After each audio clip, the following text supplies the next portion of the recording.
The GCF is here organizing the weapons governance because we are eager to find ways to handle global catastrophic risks. These issues has been important before, but we don't only have weapons of mass destruction, we are also confronted with new technology that is more or less unregulated. And therefore we are eager to see some sort of governance, treaties, conventions when it comes to both old weapons and new weapons and system of weapons. We wanted to get people to take a different look at the situation, a different look at the tools we can use to solve these challenges and problems, and a different look at who should be involved in dealing with weapons and dealing with security. We have a number of countries that are literally breaking the law in what they do. We have new technologies which are enabling them to do that and are providing situations, I think, for them to move into as well, to behave in a way that is not yet governed. A lot of people think that the nuclear threat is something from the past, but right now the risk of nuclear weapons use is higher than ever. And we have a new emergence of AI and cyber security that is really increasing the risk of use of nuclear weapons. I think for me, one of the big concerns I have in terms of humanitarian actors in conflict settings is how there seems to have been an erosion of the exceptionalism that they are in that space and how they have increasingly become targets. And I think that in the beginnings of humanitarian action, they were very much protected by what they symbolized. We've coined this term weapons governance to cover the whole spectrum of weapons issues, things that we've previously called disarmament or arms control or non-proliferation or international humanitarian law, the laws of war, the laws of armed conflict.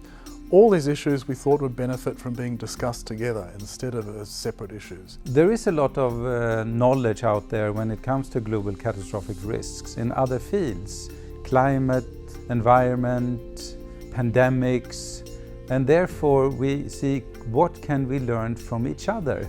Are there a convention path from the climate field that we could use in the weapons fields? Both weapons governance as well as health security governance are very top-down.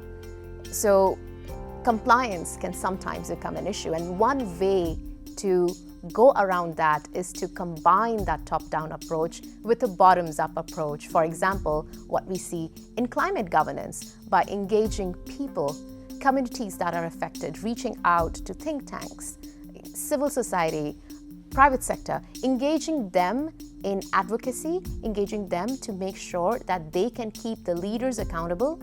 I think that regional organizations play a fundamental role in educating people, in making synergies and scaling up efforts at the national level, and also as honest brokers. I think while it's important to have experts, it's also important to have local people. It's also important to have regional actors, bringing all of these voices together to say, how is this impacting you? How is this impacting your national politics? And this is how it's impacting the world. How can we now find solutions to these problems? Bringing in as well scientists and engineers, mathematicians, computer scientists and so on, psychologists, artists, where we have a completely different viewpoint and knowledge. So as we start to see more meetings that include a wider diversity of expertise, a wider diversity of experience, regional diversity, gender diversity and so on, I think we start to get more creativity. There are very many capable people out there working with an enormous array of tools and techniques and ideas, and I think by bringing them together we've already made a great start in identifying the kinds of things we could pursue together. Here I've had the interesting experience of talking to people in different fields, people who are dealing specifically with technological advances in artificial intelligence, who are also working on themes such as corruption and also looking at the regulation of outer space. And for me that's been an eye-opener that to sort of get me out of my silo to see that there are many other actors who are facing similar problems in different environments and different regulatory frameworks. When the United Nations once started, it is not difficult to understand that its focus was on security and human rights. After a Second World War that had more than 50 million casualties, out of which more than 20 million were wearing civil clothes. So at that time we realized that man can actually be a catastrophic risk to itself. And during these last 75 years, unfortunately, there are other global catastrophic risks that are threatening mankind on Earth. And that is the target for the foundation that I'm leading today, the Global Challenges Foundation, to see if there is a better way to mitigate global catastrophic risk.